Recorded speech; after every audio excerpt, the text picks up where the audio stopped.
Selamat malam sahabat-sahabat Teologi Dewe, gimana kabarnya? Kembali lagi bersama kami di program Ngasik, Ngobrol Asyik seputar teologi. Nah, hari ini Ngasik sudah memasuki episode yang ke-16. Itu berarti sudah 4 bulan kami menemani sahabat-sahabat setiap Jumat malam. Kami sungguh berharap bahwa program ini dapat memberikan dampak dan pengetahuan yang baru bagi sahabat-sahabat semua. Perkenalkan, saya Grace Victoria, mahasiswa S1 Teologi Angkatan 2017, yang hari ini akan menemani obrolan asyik kita hari ini.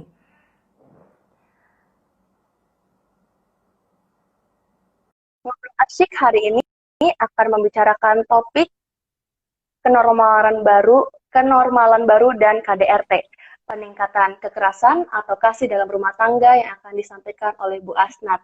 Halo Bu Asnat, selamat malam. Selamat malam. Iya, mungkin Bu boleh disapa-sapa dulu Bu, sahabat-sahabat yang udah ada Ya, di selamat kolom malam untuk komentar. semuanya. Siapa nih? Ya, Jati dan nggak kelihatan yang lain. Selamat oke malam Bu. untuk yang lain Saya, semuanya. iya. Profil singkat Bu Asnat bisa dibaca di highlight Instagram kami. Bu Asnat adalah pendeta dari Gereja Kristen Sumba dan beliau mengajar di bidang teologi feminis dan pastoral. Benar Bu? Ya, benar. Ya. Oke teman-teman, sahabat-sahabat. Sekarang saya akan mematikan kolom komentar untuk sementara waktu dan nanti saat sesi tanya jawab, kolom komentar akan saya buka. Nah, oke Bu, muka Ibu sudah tidak tertutup lagi ya Bu. Ya. Oke Bu, jadi kalau boleh share sebelum uh, ngasik ini, saya bikin caption dan saya mencari tentang data-data kekerasan dalam rumah tangga yang ada di Indonesia selama pandemi ini Bu. Mhm. Nah, Menteri I Gusti Ayu Bintang Darmawati selaku Menteri Pemberdayaan Perempuan dan juga Perlindungan Anak menyampaikan bahwa dari 2 Maret sampai 25 April terjadi 275 kasus yang Mhm. dialami oleh perempuan dewasa, Bu, dan korbannya ada 277. Mhm. Dan 185 diantaranya adalah karena korban KDRT. Mhm. Nah, Bu, menurut Ibu, ini kan udah bulan Agustus ya, Bu. Itu Ya. angkanya akan bertambah atau berkurang, Bu? Dan kenapa, Bu? Kalau saya lihat dari data, tadi kan saya baru mengecek data terakhir ya, Hmm. Juli itu. Itu Oke. tambah, tambah jumlahnya. Mungkin Oh. sekitar 300 begitu ya. Dan khusus Uh, untuk Jakarta saja itu dalam 1 bulan itu 90 kasus. Nah, itu wah, yang dalam 1 bulan. dilaporkan. Tapi yang tidak dilaporkan itu kan lebih banyak gitu ya. Lebih Iya, banyak iya, Bu. lagi gitu. Nah, jadi pandemi ini menyebabkan ya itu kekerasan dalam rumah tangga semakin meningkat gitu. Meningkat ya, Bu. Menurut Ibu, ada nggak sih, Bu, budaya yang melatar belakangi hal ini terjadi, Bu? Kalau itu relasi antara suami istri dalam keluarga, tentunya budaya patriarki itu memang sangat kelihatan ya. Jadi suami Patriarki. yang dalam secara di budaya itu memiliki kuasa yang lebih tinggi daripada anggota keluarga yang lain, termasuk istrinya, Hmm. itu biasanya Hmm. berpeluang untuk melakukan kekerasan. Ya, karena dia merasa lebih berkuasa, yang lain itu di bawah dia, sehingga masalah kecil itu bisa menjadi peluang bagi dia untuk melakukan kekerasan. Jadi orang yang melakukan kekerasan biasanya adalah orang yang punya kuasa. Memang tidak Hmm. tidak semuanya laki-laki gitu ya. Perempuan juga ada. Kalau dia Ya. punya peluang, kalau dia punya kuasa, dia juga bisa menindas yang laki-laki gitu. Tapi kebetulan ini yang banyak adalah laki-laki menjadi pelaku, ya. Jadi yang jadi korban itu adalah perempuan dan anak-anak, Perempuan. ya. Jadi relasi kuasa yang kurang seimbang antara suami dan istri gitu. Itu Atau bisa laki-laki. kita lihat karena marga bawaan itu dari ayah gitu ya, Bu? Ya, jadi apa Iya. laki-laki ya, laki-laki katakanlah begitu, itu lebih punya dominasi terhadap yang lain. Ya. Hmm. Kemudian Bu, mungkin Ibu bisa menjelaskan dulu ke sahabat-sahabat Bu tentang pemisahan Bu, apa itu uh, yang biasa dilakukan oleh laki-laki, apa yang biasa dilakukan oleh perempuan yang menjadi konstruksi masyarakat Bu, tentang domestik dan publik seperti itu Bu. Oh ya, ini saya berkaitan dengan pembagian kerja ya. Iya Bu, Ya, ya antara pembagian laki-laki kerja. dan perempuan ya. Iya, Biasanya di dalam budaya itu secara umum ya di mana-mana itu laki-laki sebagai kepala rumah tangga dia diberikan tugas untuk mencari nafkah atau bertanggung jawab untuk mencari nafkah. Jadi ada pembagian kerja bahwa laki-laki itu bertugas di publik luar rumah mm, untuk mencari nafkah uang begitu, sedangkan perempuan itu di dalam rumah. Jadi bagian domestik mm, untuk mengerjakan pekerjaan rumah tangga, mengurus anak dan lain sebagainya gitu. Nah, pembagian kerja ini dulunya mungkin relevan gitu ya karena kondisi dulu itu memang belum maju ya. Jadi perempuan harus ya, dilindungi, jadi dia harus di rumah tangga gitu dan laki-laki di luar gitu. Tapi untuk konteks sekarang itu sebenarnya sudah nggak tidak cocok lagi gitu ya.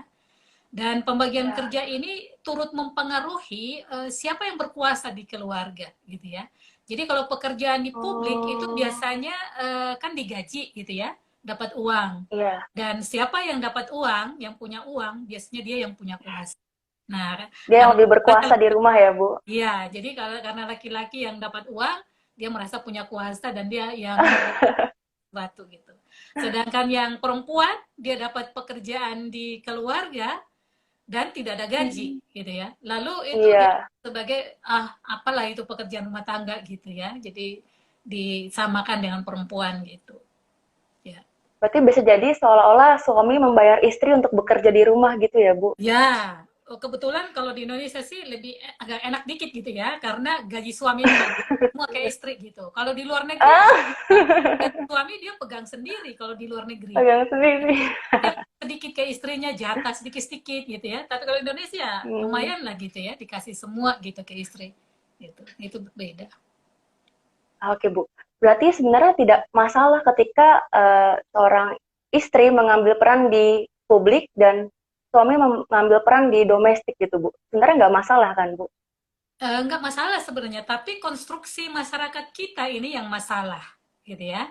Iya. Jadi kalau begini, seperti yang saya jelaskan tadi, kalau di luar, di publik itu kan dibayar. Dan orang sudah punya Mm-mm. pemikiran bahwa di luar itu adalah dunia laki-laki. Sedangkan di dalam, di domestik itu Oh, dunianya perempuan gitu. Nah, ketika perempuan itu masuk di dunia publik, berarti kan dia menyamakan dirinya dengan laki-laki. Artinya gengsinya naik oh, gitu ya, gengsinya itu naik gitu. Karena dia lalu naik kelas ya Bu? iya. Tapi ketika laki-laki itu mengerjakan pekerjaan rumah, itu berarti kan dia menurunkan harga dirinya gitu ya. Karena rumah itu kan tidak Hmm. dibayar dan juga seringkali orang menyamakan itu dengan perempuan gitu dan laki-laki tidak mau seperti itu gitu ya. Nah, ini yang kadang tidak Oh, imbang. Ketika perempuan bekerja di luar rumah ya, berarti kan dia terlibat aktif di dalam mencari nafkah, membantu suami gitu ya, katakan mm-mm. demikian. Tapi tidak seimbang gitu. Jadi laki-lakinya itu tidak mau mengerjakan pekerjaan rumah tangga gitu. Jadi perempuan mau terlibat dari Oh, nafkah, tapi laki-lakinya tidak mau ikut terlibat dalam pekerjaan rumah tangga. Sehingga di sini lalu menyebabkan terjadi beban ganda untuk perempuan. Jadi perempuannya itu berarti lebih banyak. kalau laki-laki kerja domestik istilahnya kayak turun kelas ya Bu, sedangkan kalau perempuan Ya, bisa kerja di publik dia naik kelas gitu naik ya Bu. kelas betul ya ya. Itu Ah, gitu ya. Iya, kan kalau eh, perempuan mengerjakan dua pekerjaan yang jadi nah, lebih banyak gitu ya. Iya. ya oke Bu. Jadi beban perempuan jauh lebih berat ya Bu sebenarnya dibandingkan beban laki-laki itu ya Bu. Kalau Iya, perempuannya juga bekerja di publik. iya betul. Jadi dari pagi sampai malam itu nggak istirahat gitu ya. Dari Betul Bu, masak, urus betul. anak, semuanya dia gitu loh. Padahal sebuah Ya, keluarga harusnya kan tanggung jawab bersama gitu ya. Tanggung jawab bersama, tetapi ini faktanya tidak demikian. saya jadi ingat waktu di kelas teologi feminis sama Ibu, pertama kali kami masuk, kami dipisahkan antara perempuan dan laki-laki. Hmm. Kemudian Ibu meminta perwakilan kami satu-satu dan menuliskan jam yang dilakukan perempuan dan kegiatan-kegiatan yang dilakukan laki-laki, dan Iya, iya. jelas yang perempuan jauh lebih banyak ya Bu Iya, jamnya. lebih banyak jamnya daripada laki-laki. Laki-laki kalau Iya di Bu. kantor jam 8 pulang jam 3 gitu ya, atau jam 5 ya cuma berapa jam. Tapi perempuan dari subuh sampai malam itu dia kerja Tubuh. terus gitu. Ya, enggak Iya seimbang. Bu, benar Bu. Nah, balik lagi Bu ke topik kita, kita tuh merasa peningkatan di Indonesia, peningkatan KDRT terlihat banget ya Bu, jelas Bu Ya. Hmm. peningkatannya. Hmm. Itu penyebabnya karena apa ya Bu? Salah satu penyebabnya itu karena kondisi ekonomi yang semakin sulit. Oh, Ya, kondisi ekonomi. Jadi ketika COVID itu ya, jadi kalau kekerasan dalam rumah tangga kan udah tinggi gitu ya, tapi semakin tinggi iya ketika iya, semakin tinggi. ya, ini karena memang waktu itu kan kita disuruh tinggal di rumah ya. Nah, ketika tinggal di rumah Iya, ada pembatasan ruang gerak gitu untuk orang-orang gitu ya, karena semua aktivitas dilakukan di rumah. Jadi kerja, sekolah, ibadah, semuanya di rumah gitu ya. Sedangkan yang iya, lain itu tutup semuanya kecuali yang jual kebutuhan pokok gitu ya.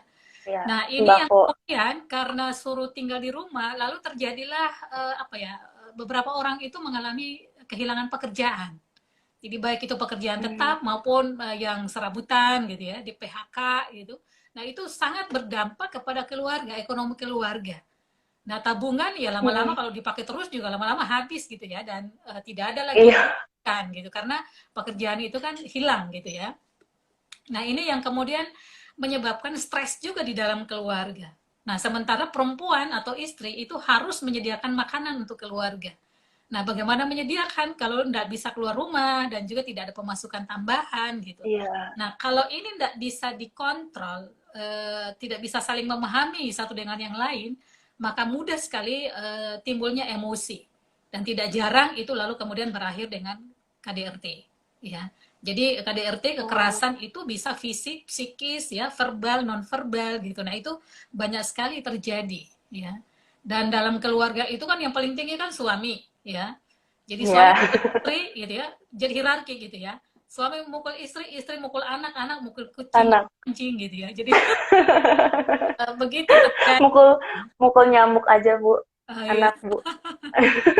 nah, itu yang terjadi. Jadi ketiadaan pekerjaan bagi laki-laki itu sangat-sangat apa ya, membuat mereka kehilangan rasa percaya diri gitu ya, pukulan berat bagi laki-laki. Jadi laki-laki merasa gagal dalam keluarganya, dalam perannya sebagai kepala keluarga karena kehilangan pekerjaan gitu ya.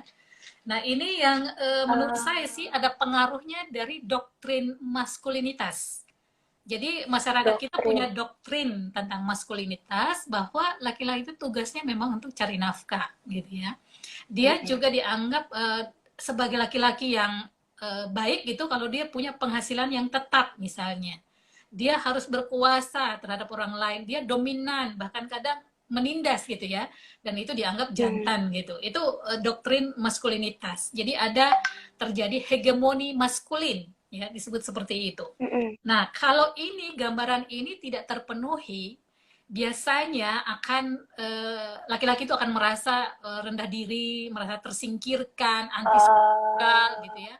Kadang emosi, terdapat konflik di dalam dirinya gitu. Nah, itu karena tidak mampu memenuhi harapan dari gambaran doktrin maskulinitas itu. Dan biasanya itu kadang juga lalu cari hal gitu di keluarga, cari masalah gitu ya.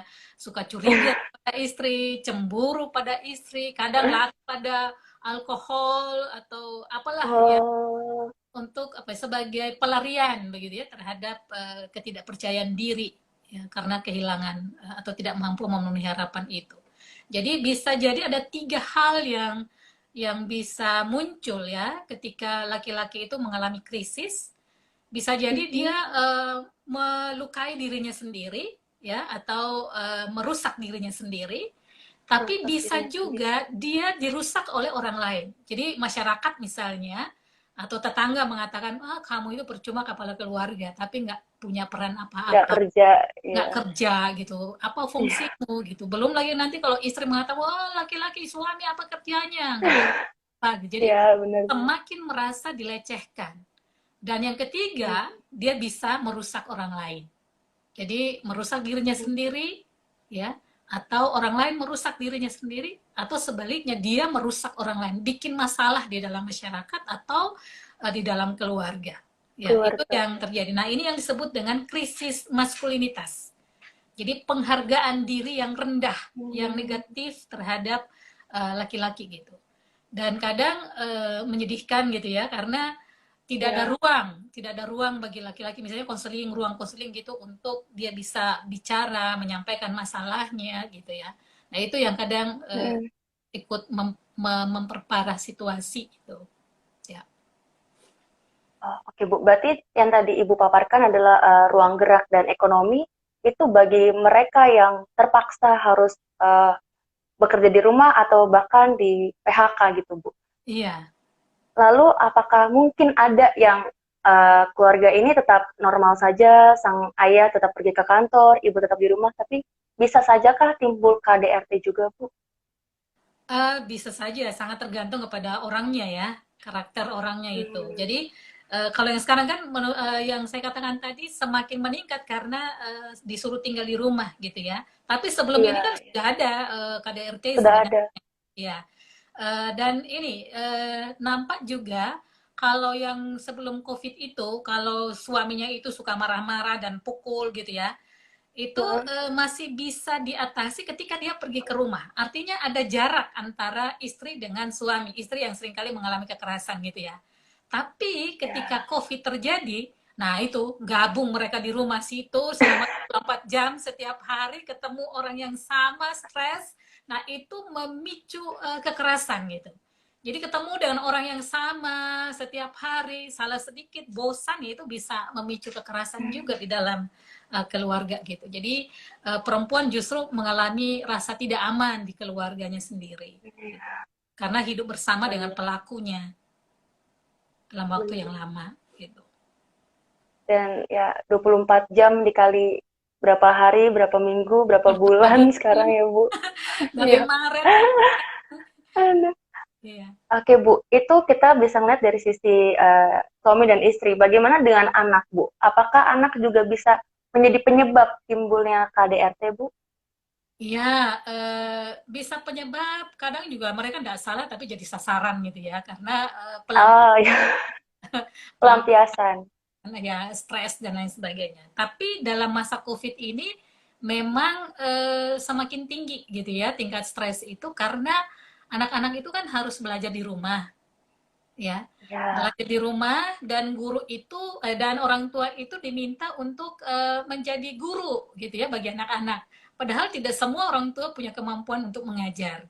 mengajar. Ya, Ya, benar untuk Bu. mengajar. Tapi mereka diminta untuk mengajar, mendampingi anak, harus menjelaskan soal-soalnya, tugas-tugasnya, harus diawasi, apa segala macam. Nah, itu Mm-mm. semakin menambah tingkat stres, ya, terutama ibu. Karena biasanya ibu yang mendampingi anak-anak. Jadi ibu itu sudah bekerja, mengerjakan pekerjaan rumah tangga, gitu ya, ngurusi anak, dampingi anak, belajar lagi. Belum lagi anak nggak mau belajar, ingat main game, gitu ya, atau malah tidur, gitu Ya, tingkat emosinya itu semakin tinggi gitu ya dan stres itu juga semakin tinggi terhadap perempuan secara khusus ya apalagi kalau suami mm. nggak mau bantu semuanya diserahkan kepada ibu gitu Serah. ya atau istri nah itu kasihan sekali perempuannya gitu ya jadi anak bisa juga menjadi pemicu kekerasan dalam rumah tangga.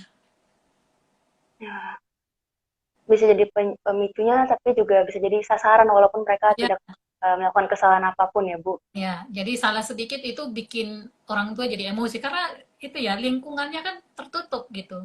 Ya, Iya. itu.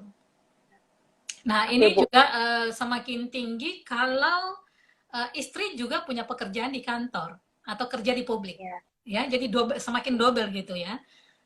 Punya pekerjaan di publik, lalu kemudian harus tinggal di rumah, dia di harus rumah. mengerjakan. Jadi kadang nggak bisa memilah antara pekerjaan kantor dengan pekerjaan rumah tangga. Dia harus melakukan semuanya itu, jadi tambah stres gitu ya, bertubi-tubi pekerjaannya. Nah ini memang semakin meningkatkan kekerasan dalam keluarga. Ya, jadi Oke sebenarnya Bu. kalau kita lihat di sini Iya. dampak dari COVID ini yang jadi korban bukan hanya perempuan dan anak-anak. Suami juga bisa Ya, jadi korban, ya, korban dari budaya, dari situasi yang ada gitu. berarti semua anggota keluarga bisa jadi korban dan bisa juga jadi Pelaku. yang pelaku ya, Bu ya? Ya, bisa tergantung Ya, situasinya seperti apa. tergantung Sebenarnya sih situasinya. tidak otomatis ya, kalau kita tahu bagaimana mengkondisikan keluarga, sebenarnya tidak akan terjadi seperti itu. Hmm. Oke, Bu. Kalau tadi Ibu bilang kalau kita bisa mengkondisikan keluarga tidak terjadi seperti itu, Hmm. subtema kita kan peningkatan kekerasan atau kasih dalam rumah tangga. Bagaimana, Bu? Solusi-solusi apa yang bisa Ibu kasih ke sahabat-sahabat semua biar mereka tuh bisa uh, menghindari, Bu, apa namanya, kekerasan dalam rumah tangga. Nah, Ya, 24 jam yang lalu, Bu, 1 hari yang lalu, ya. kami juga sudah membuka story untuk memberikan pertanyaan dari sahabat-sahabat. Hmm. Dan ada pertanyaan yang juga berhubungan dengan solusi ini, Bu. Hmm. Bagaimana membangun keluarga yang bahagia, Bu? Hmm. Ya, Mungkin. peningkatan kekerasan apa tentunya tidak kita inginkan gitu ya. Jadi kita Ya, mengharapkan Bu. bukan kekerasannya yang meningkat, tapi cinta kasihnya yang meningkat gitu ya. Nah, ada Ya, beberapa solusi yang bisa kita lakukan. Yang pertama itu menurut saya adalah perlu membangun komunikasi yang baik ya di dalam keluarga. Jadi bagaimana pasangan suami istri itu bisa mengkondisikan rumah tangga, rumah itu supaya mereka bisa menjalankan pekerjaannya dengan baik gitu ya. Jadi suami istri bisa saling memberikan perhatian, ya, menunjukkan cinta kasih. Eh, Pasangan juga bisa misalnya menjadi pendengar yang baik untuk keluhan dari pasangan masing-masing, termasuk juga dari ya, anggota keluarga. Jadi kalau salah satu stres gitu, ya yang lain punya kesediaan untuk mendengar dan juga untuk menolong mengatasi stres itu. Nah, salah satunya mm-mm. adalah ya bagaimana misalnya anggota keluarga itu bisa berbagi peran, berbagi pekerjaan di dalam keluarga. Keluarga itu, anggota keluarga kan bukan tamu ya, tapi pemilik rumah Ya, itu. Itu berarti kan semua harusnya terlibat di dalam pekerjaan rumah tangga gitu. Yang lalu saya betul, pernah Bu. bilang ya, kalau tamu dalam keluarga habis makan pergi, nggak usah tinggal di situ gitu kan. Tapi karena ini bukan tamu, artinya ya semua harus terlibat di dalam pekerjaan rumah tangga itu karena kita adalah bagian dari keluarga itu. Nah, kemudian Ya, juga perlu mengurangi bicara tentang COVID gitu ya, karena bicara tentang itu lalu orang ingat itu lalu jadi stres gitu, khawatir, was-was dan lain sebagainya. oh, Ya, jadi kurangi gitu untuk bicara tentang itu dan fokus untuk melakukan hal-hal yang positif. Dan menurut saya iya. perlu juga dibicarakan atau didiskusikan agar setiap anggota keluarga itu juga punya waktu sendiri gitu ya, me time orang bilang gitu ya, untuk dirinya sendiri gitu, agak menarik diri dari kesibukan yang ada gitu, seperti itu Mm-mm. ya. Jadi juga perlu belajar tentang bagaimana mengelola konflik. Jadi kalau terjadi konflik dalam keluarga itu bagaimana dikelola supaya tidak lalu menimbulkan kekerasan gitu, kekerasan terhadap yang lain. Nah, itu yang pertama, ya. Yang kedua menurut saya kita perlu melihat COVID ini ya, peristiwa COVID ini secara positif. Mungkin kita Oke. akan saya mengatakan inilah saatnya bagi kita untuk pulang ke rumah, ya. Rumah yang selama ini Hmm, ditinggalkan karena kesibukan masing-masing. Suami istri kerja di luar, anak juga sibuk di luar gitu ya. Tapi dengan adanya mm-mm. COVID ini, menurut saya justru COVID mengajarkan kita tentang apa artinya keluarga.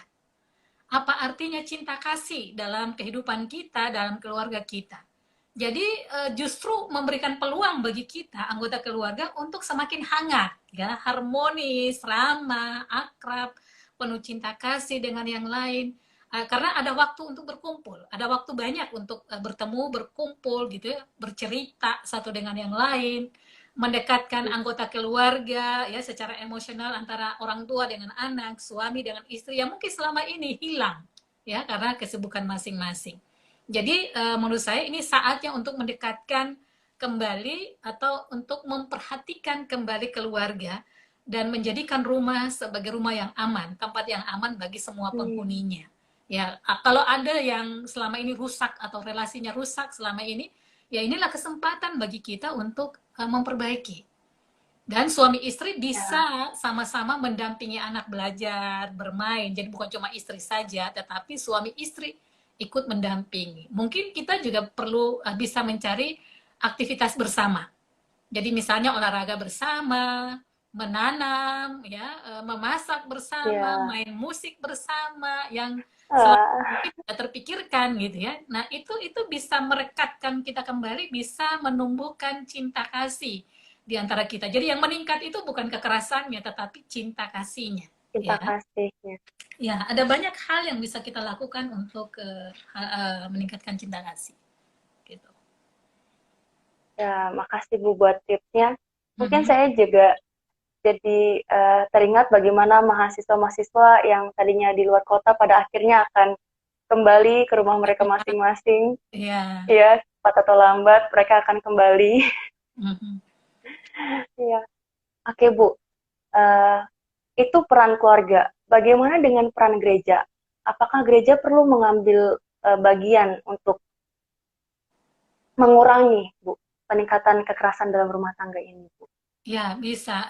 Jadi bisa melalui PA, misalnya. Kalau sekarang tidak bisa bertemu langsung, kan bisa online gitu. Mm-mm. Dan memang ada beberapa gereja yang melakukan PA atau ibadah itu online gitu. Nah, Mm-mm. tema-tema tentang kekerasan menurut saya sih perlu dibicarakan.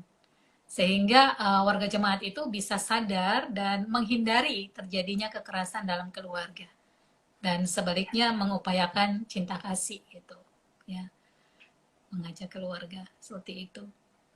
Dan tidak hanya itu, mungkin juga gereja perlu membuka semacam apa ya, pendampingan secara online. Kalau misalnya ada warga masyarakat atau warga gereja yang mengalami stres atau kekerasan Mm-mm. dalam rumah tangga, jadi bisa melakukan pendampingan secara online.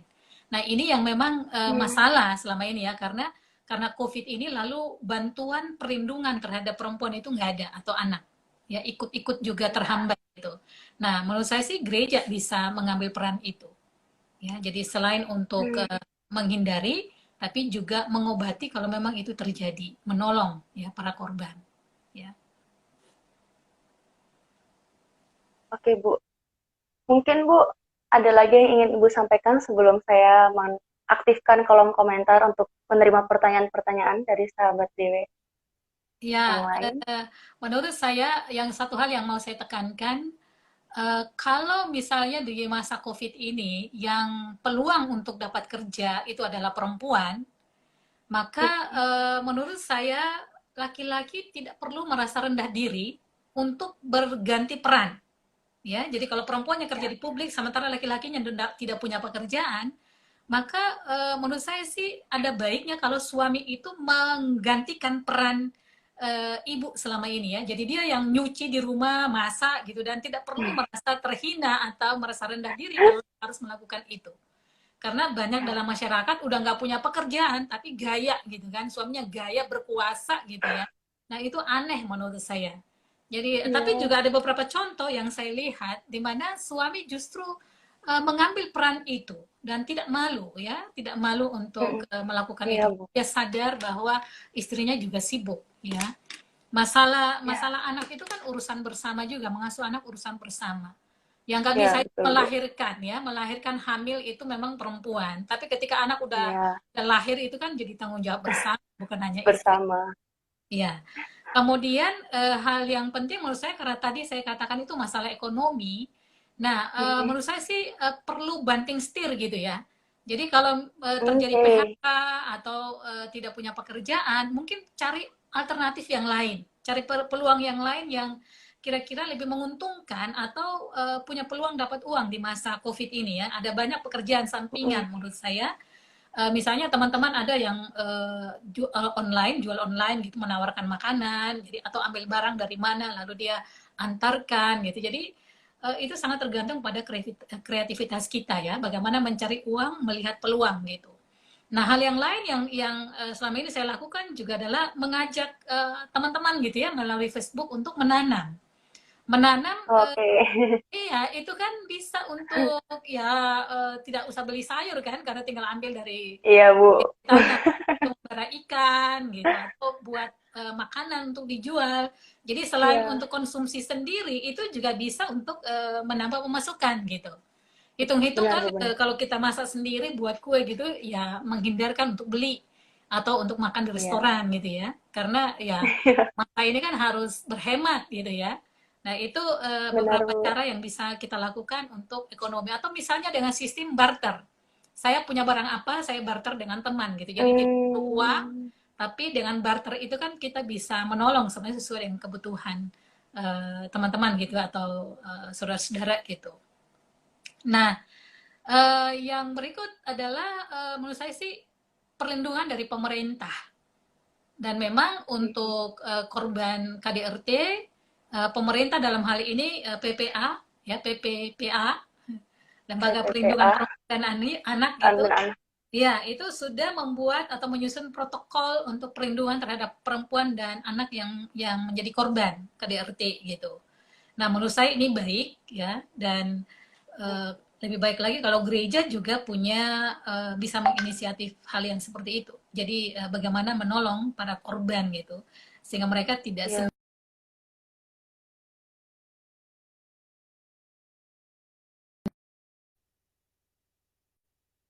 situasi darurat, kemudian perempuan pekerja migran yang disabilitas, ya anak itu mereka sudah susun gitu. Nah, sekarang Hmm. pelaksanaannya apakah sudah maksimal atau tidak itu yang jadi masalah. Ya, Nah, itu yang bisa kita lakukan dalam new normal ini gitu ya. Jadi bagaimana merumuskan ya, kembali tentang apa itu keluarga, bagaimana relasi suami istri dan lain sebagainya. Ya, itu. berarti kenormalan baru adalah pemikiran yang baru juga ya, Bu? Ya, pemikiran yang baru, cara hidup yang baru gitu ya, pola pikir yang baru gitu. Oke, Bu. Kolom komentar sudah saya aktifkan. Mhm. Jadi kita tinggal menunggu apakah ada pertanyaan-pertanyaan menarik dari sahabat-sahabat. Mungkin Ibu juga bisa Membaca. melihat, membacanya, Bu. Oke. Okay. Belum belum ada yang mau bertanya, Bu. Mungkin Ibu bisa, Ya. bisa sharing lagi, Bu. Mhm. Uh, Ya, Bagaimana peran anak, Bu, juga bisa ambil bagian, Bu, untuk meminimalisir, Bu. Mungkin. ya, anak tadi saya katakan kalau dalam keluarga itu, jadi yang bekerja keluarga itu perlu mengkondisikan agar anak juga terlibat di dalam berbagi tugas dalam keluarga. Jadi anak juga bisa ikut kerja, gitu ya, entah menyapu kah atau mencuci dan lain sebagainya. Jadi tidak hanya main game terus setiap hari misalnya ya, tapi juga terlibat Mm-mm. dalam pekerjaan rumah. Jadi kan kasihan kalau ibunya yang harus mengerjakan semuanya, ya. Apalagi Ya, pembantu pada pulang semua gitu ya, nggak ada. Jadi mau nggak mau perempuan harus mengerjakan semua. Nah, itu bagi tugas gitu. Tentunya kalau anak sudah besar gitu ya. Kalau masih kecil sih ya. suami mau nggak mau harus ikut gitu. Ya. Oke, Bu, sudah ada pertanyaan yang masuk.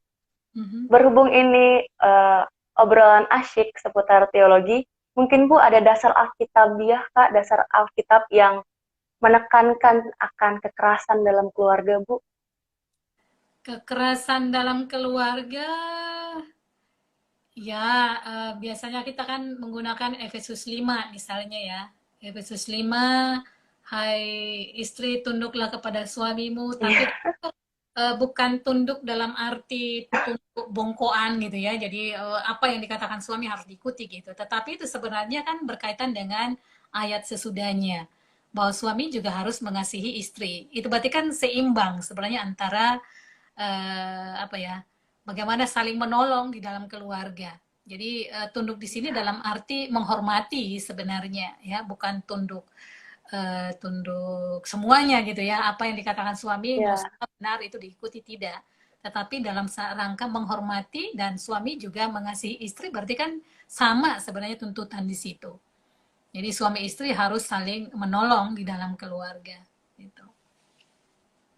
Saya jadi ingat Bu, waktu pembicaranya Pak Yahya, Ngastik Mhm. yang ke-8, Pak Yahya juga mengangkat ayat yang sama Bu, Iya. tentang kesetaraan. Karena temanya waktu itu work and home Bu. Jadi saya Oh, ingat, iya, iya, kayaknya iya. ayatnya juga yang diambil yang sama, Iya, kesetaraan pekerjaan di rumah gitu Bu. Oke Bu. iya, iya.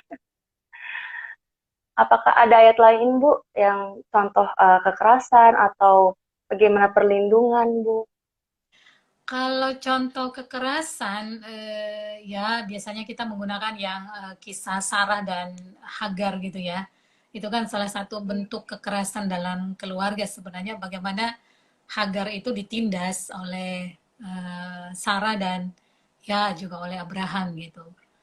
Nah, tapi memang konteksnya ini kan dua istri itu ya. Iya.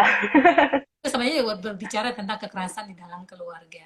Jadi seharusnya tidak demikian perlakuannya, ya harus saling mengasihi, memperhatikan satu dengan yang lain. Nah itu di kisah Hagar dan Sarah itu ya bukan hanya laki-laki yang menindas perempuan, itu kan juga perempuan menindas perempuan gitu ya. Perempuan. Ya Iya, Bu, benar. di perempuan menindas perempuan. Nah itu contoh kekerasan yang memang harus dihindari dan tidak boleh kita lakukan. Ya. Ya. Oke, begitu untuk akun @yode Eruf ya. Pertanyaannya sudah dijawab oleh Bu Asnat. Jadi terima kasih Bu Asnat. Sama. Ya, mari adakah lagi yang ingin bertanya dengan Bu Asnat? Kalau enggak mungkin ada lagi yang ingin Ibu sampaikan mungkin Bu. Mungkin teman-teman masih mikir Bu mau nanya apa ya, mau nanya apa ya. Iya, apa ya? Eh,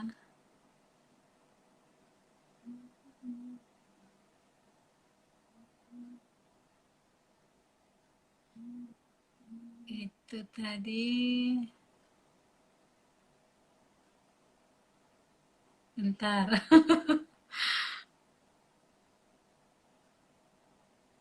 Atau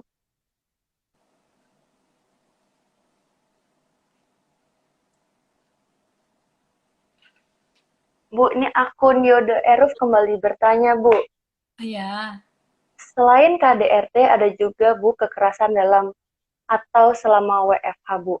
Nah, bagaimana gereja dapat berperan dan menanggulangi kekerasan dalam konteks WFH? hmm? Kayaknya tadi udah dijawab ya Bu sama Ibu. Udah, udah, Bagaimana gereja dapat berperan ya Bu? Sudah iya, tadi ya, sudah udah, dibahas ya, bagaimana gereja bisa berperan. iya.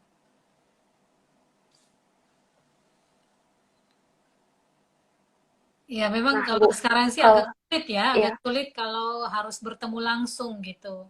Karena kita harus menghindari apa ya, jaga jarak gitu ya. Mau berkunjung juga susah gitu. Jadi memang hanya bisa dilakukan melalui online. Mungkin ya, menurut saya sih perlu juga gereja membuat semacam sarasehan kah atau kayak kita ini pakai IG gitu ya. Diskusi ya, tentang bagaimana membangun keluarga yang bahagia gitu. Nah, kadang di gereja-gereja kan juga punya bulan keluarga ya, bulan keluarga. ya ada Bu. Nah, itu bisa digunakan sebagai momen untuk bagaimana kembali membangun sebuah keluarga yang harmonis ya satu dengan yang lain. Mungkin tema-temanya bisa disusun di situ, bagaimana relasi suami istri, orang tua dengan anak gitu ya. Atau misalnya Ya, bagaimana gereja juga terlibat di dalam membangun ekonomi warga, warga jemaat atau keluarga gitu ya. ya, Dan saya tahu ada beberapa gereja yang membantu warga jemaat untuk mengatasi masalah ekonomi. Jadi ada yang misalnya membuat grup jual online gitu, ada yang ya, usahakan tanaman ya. Nah, itu menurut saya sih baik. Jadi gereja tidak hanya berkhotbah, tapi juga menunjukkan aksi nyata bagaimana menolong umat untuk mengembangkan ekonomi. Karena memang di situasi COVID sekarang ini yang paling terdampak itu adalah ekonomi. Jadi itu yang memicu kekerasan. Jadi kalau kita mau mengatasi itu bukan kekerasannya yang kita katakan berhenti, tetapi kita harus cari sumbernya apa, penyebabnya apa. Jadi kalau penyebabnya Ya, ekonomi, ya itu menurut saya sih gereja harus membuka diri untuk juga apa ya, memikirkan bagaimana mengembangkan ekonomi umat atau bagaimana menolong umat yang mengalami kesulitan ekonomi seperti itu. oke, terima kasih Bu untuk jawabannya. Ya, Bu, berarti kalau tadi kita udah bicara tentang pekerjaan laki-laki yang biasanya di publik, sedangkan pekerjaan perempuan yang di domestik, berarti mhm, kalau misalkan dibalik Bu, mhm, laki-laki yang di domestik, perempuan yang di publik, itu mhm. sebenarnya bukan menjadi suatu masalah bagi keluarga itu ya Bu? Sebenarnya tidak menjadi masalah, tergantung dari pelakunya gitu ya. Nah, kadang Hmm. gini loh yang terjadi, ketika perempuan di publik dan laki-lakinya di domestik, juga kadang terjadi bahwa perempuan itu ya kayak balik tangga gitu ya. Jadi kalau yang selama ini laki-laki ketika dia di publik merasa superior karena dia punya gaji gitu ya, merasa lebih tinggi. Ketika perempuan di Ya, publik kadang juga terjadi seperti itu gitu loh. Jadi perempuan merasa superior gantian gitu kan. Superior dan dia ya superposisi. merasa dia berkuasa lalu menindas menindas suaminya itu bisa juga terjadi.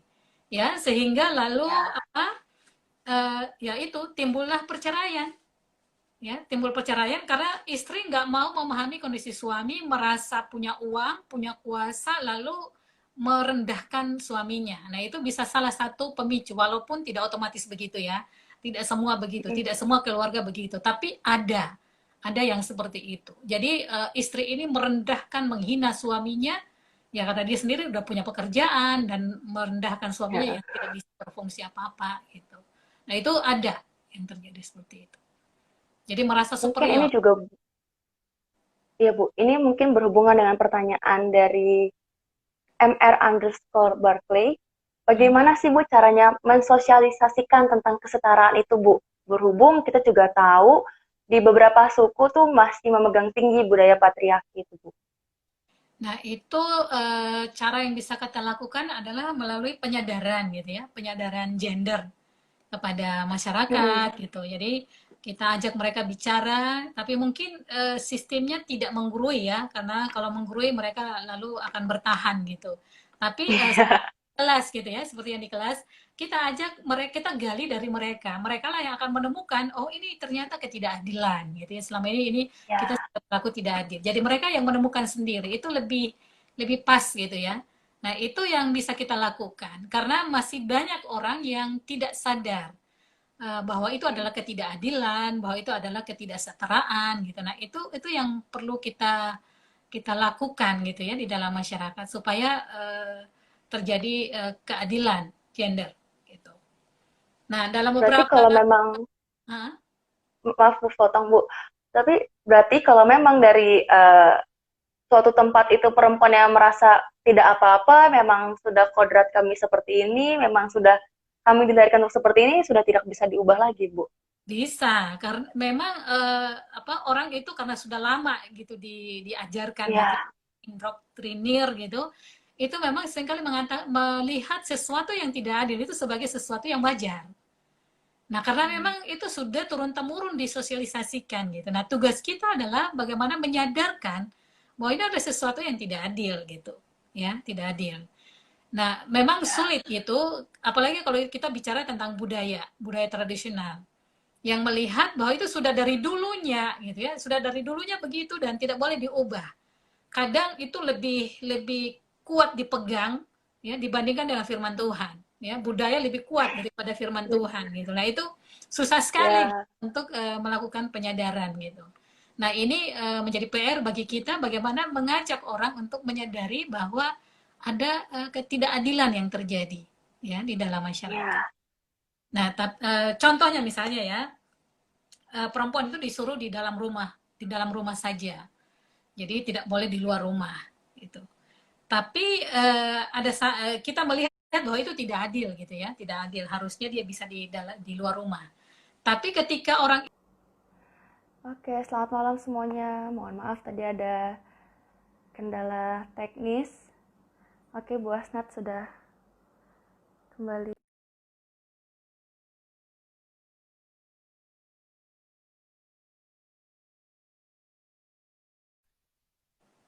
Muncul Halo lagi. Ibu, Halo. maaf Bu, tiba-tiba tadi mati Bu. Sepertinya sinyal saya yang hilang. Iya, muter-muter tadi. Iya Bu. Mohon maaf ya Bu, mohon maaf sahabat-sahabat semua. Oke Bu, bisa dilanjutkan lagi Bu. Iya. Dan mungkin buat sahabat-sahabat tadi yang pertanyaan yang belum terjawab, mungkin bisa diketik lagi di sesi yang kedua ini. Oke Bu, silakan Bu. Ya, itu aku lupa tadi ngomong apa. Ya, sosialisasi tadi itu ya. Iya Bu, Penyadaran masih gender ya. sosialisasi. Iya, Iya Bu. penyadaran gender itu yang bisa kita lakukan. Dan juga menurut saya sih perlu mengkritisi budaya. Ya. Jadi Mhm. budaya itu kan tidak semuanya positif, ada juga yang negatif. Dan karena itu kita perlu mengkritisi. Kalau budaya itu memang apa ya, menunjukkan mendukung kesetaraan antara laki-laki dan perempuan, ya kita perlu dukung. Tapi kalau sudah jelas-jelas itu menindas salah satu pihak, dalam hal ini perempuan, menurut saya sih tidak ada salahnya kalau kita mengkritisi, entah itu lalu kemudian dibuang atau dilihat kembali nilai awalnya, ya itu bisa kita lakukan. Ya, Iya, jadi ada oke Bu. banyak budaya yang sebenarnya merendahkan perempuan. Cuma kadang yang masalah adalah tantangan itu bukan hanya dari laki-laki. Ada banyak perempuan yang justru lebih kuat memegang adat dibandingkan laki-laki gitu loh. Jadi yang membuat budaya itu, aturan itu dulunya laki-laki, tetapi yang mempertahankan sekarang justru kaum perempuan. Kan itu masalah. Perempuan. Ya, perempuan. Ya, Jadi tantangan kita ya dari perempuan sendiri sebenarnya. Ya. oke Bu. Tadi saya ingat ada yang bertanya, contoh kekerasan apa sih Bu yang bisa dialami oleh anak di keluarga? Misalkan kekerasan seksual yang dilakukan oleh ayahnya sendiri. Itu Mhm. bagaimana Bu tanggapan itu dan sebagai keluarga kita harus seperti apa dan apa peran gereja Bu untuk anak dan keluarga itu Bu? Ya, kalau sekarang ini memang kekerasan seksual itu semakin hari semakin meningkat. Mungkin juga Ya, karena pada stres atau apa ya. Memang dulu udah banyak, tapi sekarang semakin meningkat gitu. Termasuk kekerasan terhadap anak, kekerasan seksual ya terhadap anak. iya, Nah, ini yang kadang masalah adalah karena keluarga itu menutup-nutupi gitu ya tentang kenyataan itu. Karena dianggap itu persoalan keluarga lalu kemudian ditutupi dan tidak dilaporkan. Tapi kan kasihan anaknya ya, kasihan anaknya karena dia mengalami trauma sebenarnya dari kecil ya, mengalami ya, pemerkosaan dan itu dilakukan oleh ayah kandung sendiri atau dari anggota keluarga sendiri. Nah, ini yang menurut saya kemudian diperjuangkan bagaimana menolong korban gitu ya, karena anak-anak itu kan nggak bisa untuk menuntut apa ya, menuntut keadilan sendiri gitu, perlu bantuan dari yang lain. Nah, ini yang kemudian mendorong kita untuk bagaimana mendesak pemerintah untuk mengesahkan RUU PKS itu ya, penghapusan kekerasan seksual. ya, Ya, tapi ini masalah juga karena di tahun 2020 ini justru rancangan undang-undang itu dikeluarkan dan tidak dibahas gitu ya. ya, Nah, itu masalah dianggap menurut. berat ya Bu beritanya. Iya, jadi yang lain justru yang tidak terlalu penting yang diurus, tapi yang masalah ini justru dihilangkan gitu ya. Nah, itu yang Mhm. memprihatinkan sih, ya.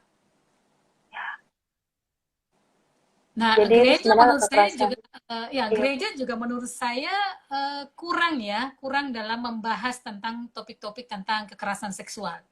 Tidak hanya Mhm. kekerasan seksual terhadap anak, kekerasan seksual terhadap perempuan juga jarang dibicarakan, ya. Jadi gereja sampai sekarang sih saya belum mendengar ada gereja yang mendiskusikan atau membahas RUU PKS itu, ya.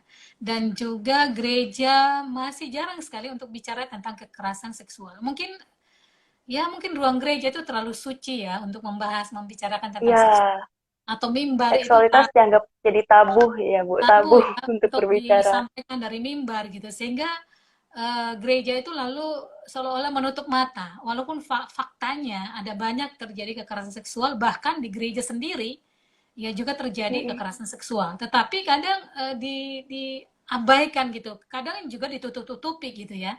Nah itu yang terjadi menurut saya. Ya, jadi gereja kurang peduli. Mungkin gereja terlalu sibuk dengan ngurusi ibadah, liturgi, dress code, ya. Jadi tidak Ya, apa ya perhatian terhadap masalah-masalah sosial. Mungkin, ya. mungkin. Tapi sebenarnya peran gereja tuh sangat penting ya, Bu, bagi anak yang mengalami kekerasan itu ya, Bu. Iya sangat penting karena ya gereja ya yang bisa menolong untuk itu, ya. Apalagi kalau itu terjadinya di kalangan orang Kristen gitu ya, gereja harusnya berperan Ya. di depan gitu, ya.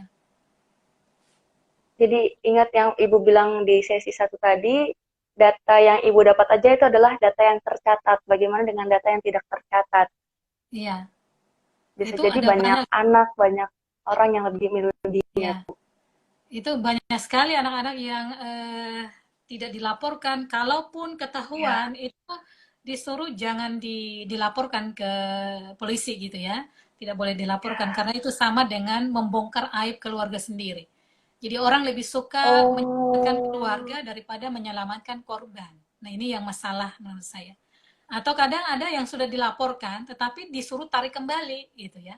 Kasusnya itu ditarik kembali karena ya itu tadi, ya. itu kan pelakunya keluarga gitu. Nah, itu yang membuat korban semakin terpuruk.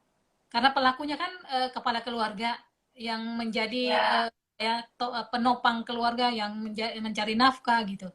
Sehingga kalau dilaporkan itu kan otomatis masuk penjara misalnya kalau dia harus dipenjara. Nah, siapa yang kasih makan keluarga? Nah, ini juga menjadi salah satu pertimbangan kadang kenapa perempuan misalnya itu mencabut kembali aduannya di dalam kepada polisi gitu ya atau Komnas HAM Polisi. atau kemanapun gitu. Nah itu jadi korban ya terpuruk dengan situasinya gitu karena tidak ada yang bisa menolong dan tidak ada undang-undang yang menjadi pegangan untuk melakukan atau melakukan perlindungan terhadap korban. Nah itu juga jadi masalah. Ya.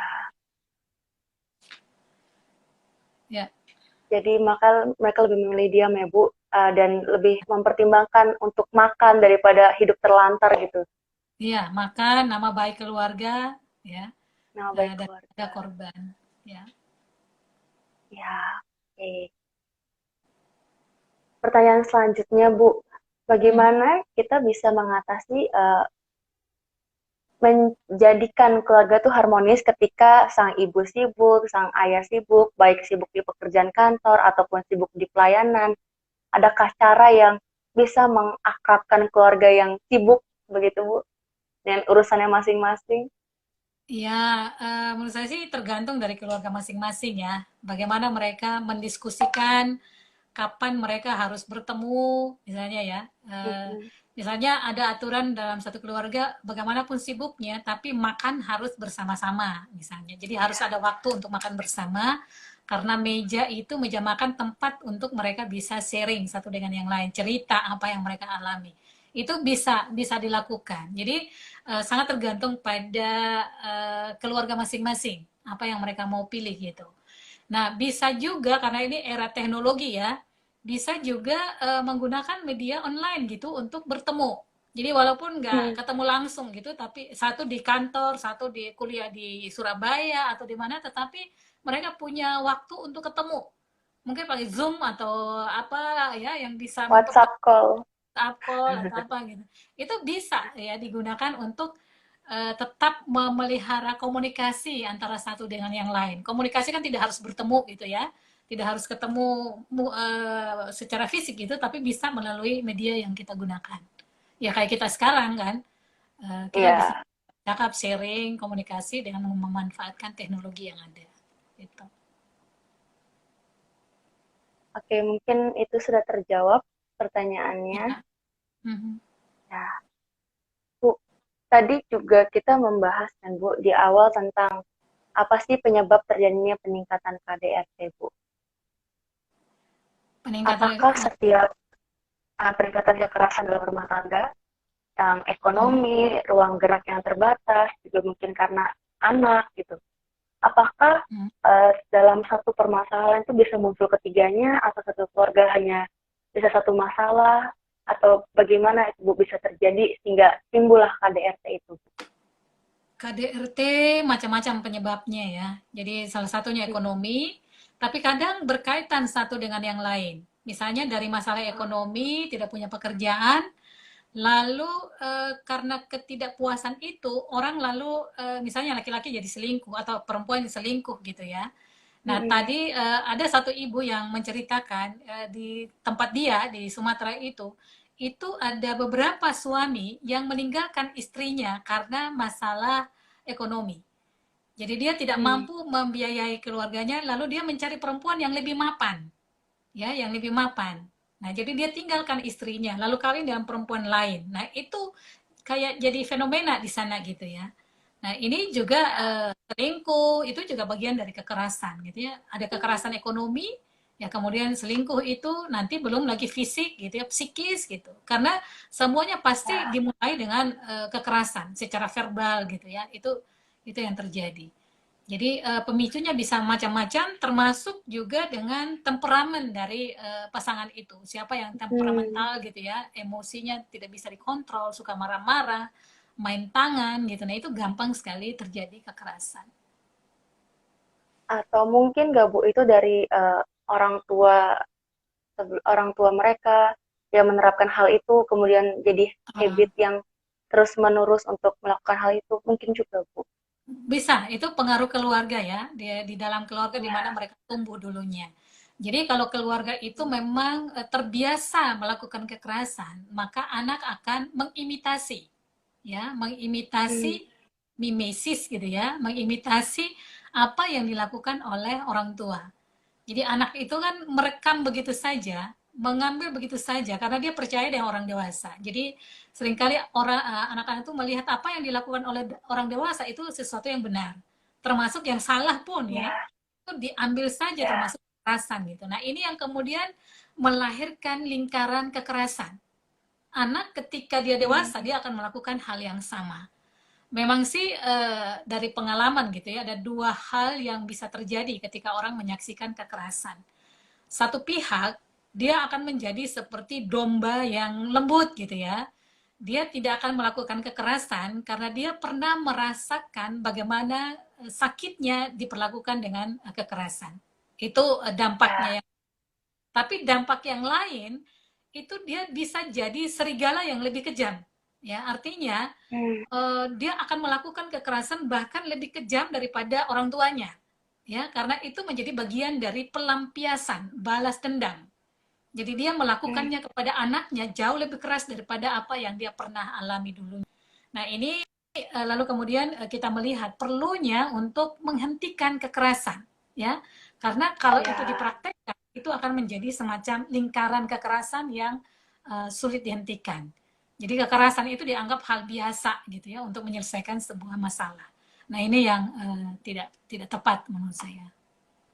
berarti harus ada salah satu generasi yang memotongnya ya Bu untuk tidak Ya, meneruskannya lagi ya.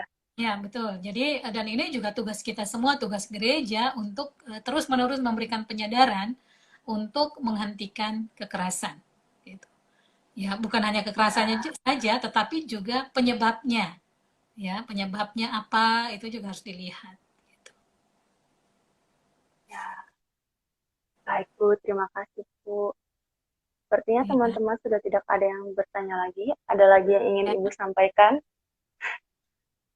ya, menurut saya sih sudah semuanya gitu ya. Dan hanya pesan saja supaya kita bisa lebih mengendalikan emosi kita, melihat apa Ya, yang menjadi penyebabnya, lalu kita carikan solusinya, sehingga tingkat kekerasan itu semakin berkurang dan yang bertambah justru adalah relasi yang harmonis. Tadi seperti yang saya ya, katakan, virus itu mengajarkan kita, ya, mengajarkan kita bagaimana kembali memperhatikan keluarga kita. Jadi keluarga. mungkin kalau virusnya masih ada sampai sekarang, mungkin karena kita belum banyak berubah kali ya. Belum banyak berubah. Iya, jadi kita perlu belajar ya, belajar dari fenomena ini atau maksudnya dari peristiwa ini untuk kembali melihat keluarga kita, memperhatikan mereka, menunjukkan cinta kasih, empati dan lain sebagainya. Ya, Ya. membuat rumah itu bukan menjadi tempat yang tidak aman, tapi sebaliknya menjadikan rumah itu sebagai tempat yang aman. Karena di luar sana tidak aman. Jadi jangan kita buat lagi rumah menjadi tidak aman, ya, bisa kacau balau Iya, sudah. Ya, benar Bu, benar. Oke.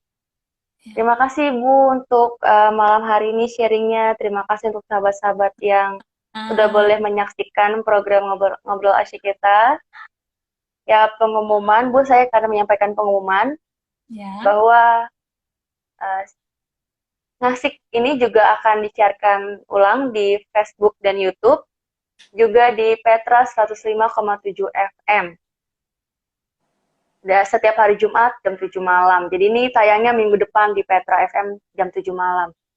Saya tuh kami juga mengucapkan semangat bagi kakak-kakak tingkat yang sedang melakukan sidang. Ibu juga sedang menguji. Semangat Ibu.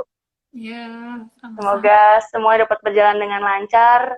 Semua kakak-kakak yang melakukan sidang dapat menyelesaikannya dengan baik dan dosen-dosen juga dapat memberikan nilai yang terbaik. Bu, tapi kayaknya kita belum bisa mengakhirinya dulu, Bu. Ah, ada pertanyaan ya? Karena ada yang mau tanya lagi. Iya, ya. Oh, dari Pranika, Ayub kapan Sekti. Pranika? Hah? Ada pas Pranika, Pranika tadi. Ada kita baca ya, Bu. Ah, Saya rasa tidak dapat digeneralisir bahwa gereja abai terhadap KDRT. Di gereja tempat saya melayani misalnya, obat ini seorang pendeta, Bu, ada iya. staf khusus perlindungan anak, katekisasi, bina pranikah, paskanikah, dan lain-lain. Oh, bukan pertanyaan, Bu. Ini hanya tanggapan mungkin, Bu. Iya, memang tidak tidak Ya. semua gereja ya, memang ada yang meluangkan waktunya. Bahkan ada beberapa gereja yang itu punya Women Crisis Center, Women Hmm. Crisis Center yang memang fokusnya pada mengatasi kekerasan. Jadi memang ini bukan semua gereja ya. Ya. Tapi memang kalau dibandingkan itu lebih banyak yang tidak peduli daripada yang peduli, ya. Masih lebih banyak yang kurang peduli gitu. Ya, jadi saya tidak pungkiri bahwa Maaf, Bu. memberikan perhatian pada kekerasan. Berarti Bu, kalau bisa kita lihat Bu, dari Bina Pranika sendiri sebenarnya juga bisa sudah diupayakan kan Bu untuk Iya, bagaimana meningkatkan kualifikasi seperti itu Bu. iya. Jadi di katekisasi pranikah itu bisa dikasih materi tentang KDRT. Ya, apa itu KDRT supaya orang bisa sadar dan tidak melakukannya. Jadi lalu saya memang mengusulkan di dalam salah satu materi katekisasi pranikah itu perlu ada materi tentang KDRT, ya, kekerasan dalam rumah tangga. Dan yang penting bukan hanya katekisasi pranikah, tetapi juga pasca nikah. Ya, pasca nikah itu gereja jangan merasa bahwa kalau sudah menikah kan selesai tugasnya. Tidak. Jadi tetap harus Ya, dipantau terus ya, harus ada pendampingan pasca nikah, entah melalui pendampingan secara pribadi, misal perkeluarga ataupun seminar atau sarasehan, pelatihan atau apalah gitu ya, bisa dilakukan gitu, program-program.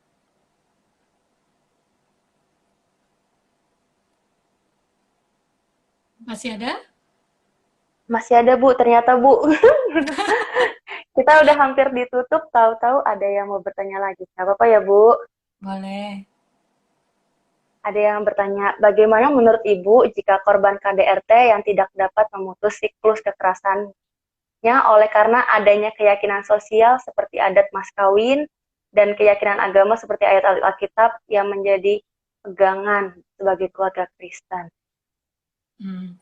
Kalau Mungkin ayat Bu kayak Alkitab, ah, peneguhannya gitu Bu harus yang tadi Bu bilang mungkin tunduk pada suami, ya. adanya mas kawin seolah-olah sudah dibeli perempuan. Hmm. Ya, memang kita perlu melihat kembali ya teks-teks Alkitab itu, melakukan tafsiran ulang. Karena tafsiran yang selama ini kan agak bias gitu ya, bias bias gender gitu, yang hanya melihat kepentingan dari salah satu pihak gitu. Padahal teks itu sendiri sebenarnya tidak bicara seperti itu, ya. Ya, Jadi itu sangat dipengaruhi. Ibu, mohon maaf. Sinyal saya kenapa jelek ya di sini? Gimana? Kamu memang harusnya tadi kita sudah mengakhirinya kali ya, Bu. Terus ini malah kita lanjut lagi. Kayaknya udah waktunya, udah cukup nih. Iya, Bu. Oke, Bu. Berarti tadi menjawab pertanyaan terakhir dan Ibu boleh menutupnya, Bu. Iya, udah tadi udah saya bilang ya, udah pesan-pesan tadi udah selesai. Ya, yang pertanyaan sebelumnya, Bu, tadi keburu terputus mungkin, Bu. Hah? Pertanyaan yang oh yang Yang itu tadi terakhir. yang tentang mas kawin ya, Iya, Bu, mas kawin, Bu. Merasa perempuan sudah dibeli itu, Bu. Pertanyaan ya terakhir, Bu. teks Alkitab gitu ya. Nah itu tadi Iya, saya bilang Bu. perlu melakukan tafsir ulang, ya tafsir ulang terhadap teks-teks Alkitab, misalnya Efesus gitu, karena tafsiran lama itu kan lebih mendukung suami gitu ya, tunduklah Ya, kepada eh, suamimu gitu. Padahal sebenarnya maksud teks itu kan tidak begitu gitu ya. Jadi perlu melakukan tafsiran ulang. Begitupun pada budaya. Ada banyak sebenarnya nilai-nilai budaya yang sudah tidak relevan sekarang ini. Jadi memang perlu dikritisi ulang. Ya, misalnya tentang mas kawin itu kan sekarang terjadi penyimpangan, ya. Jadi tidak sesuai lagi dengan nilai awalnya dulu, ya. Ya ya, mungkin menggunakan mas kawin itu untuk mendukung prestise dan lain sebagainya, sehingga lalu menyebabkan ya memang tidak secara otomatis semuanya gitu ya, tapi kadang bisa menyebabkan kekerasan dalam keluarga. Misalnya kalau perempuannya nggak bisa kerja gitu ya, sementara belisnya tinggi gitu. Nah itu bisa jadi alasan untuk digebukin gitu ya. Ke, ya, benar, Bu. ya, Oke, Bu. Terima kasih untuk kesempatannya sudah boleh ikut di Ngobrol Asyik. ya Terima sama-sama. kasih buat sahabat-sahabat semua. Selamat malam, sampai bertemu di Ngasik minggu depan. Tuhan Yesus memberkati. Ya, sama-sama. Tuhan Yesus memberkati juga. Ya, mari Bu. Ya.